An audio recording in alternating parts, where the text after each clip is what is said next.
Greetings, Ben Murray here with another edition of SaaS Metrics School. Welcome. So today's question, great question from a student. What churn percentage should I use for my LTV calculation?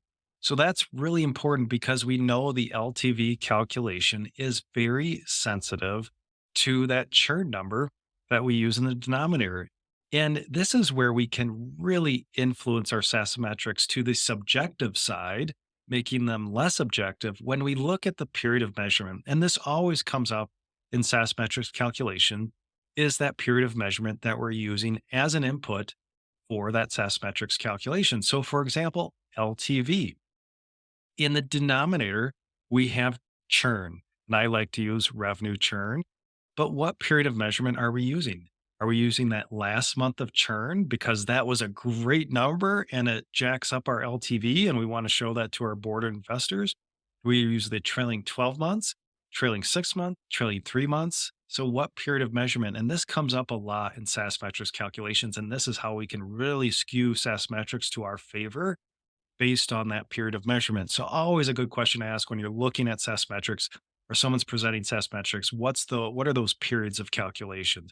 Because that can maybe they're not trying to skew them, but if we're using the wrong period of measurement, it can make these calculations, the metrics inaccurate.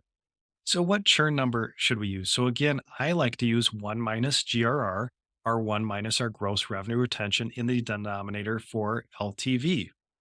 And I like to calculate GRR based on a trailing 3 month annualized and a trailing 6 month annualized period. And I look at those two periods and determine what's that best proxy for our current retention profile. If we have volatile churn and maybe the last 3 months don't really represent where we're going, maybe I'll use the trailing six, or maybe we've done a great job at retention efforts and customer success and retention is improving and the trailing 3 months annualized is that current proxy as our retention. And of course, 1 minus that is our churn number. So I look at that trailing three, trailing six. Rarely would I use just 1 month as a proxy for my retention and churn. And remember, LTV is a point in time metric.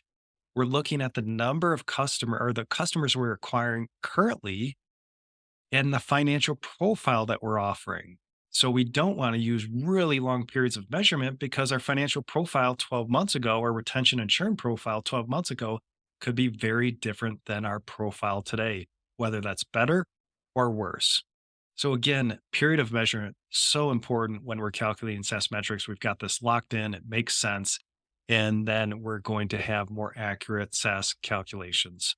So hope we found value in the SaaS Metrics School podcast today. I'd love a rating review if you value these episodes. Thanks a lot and take care.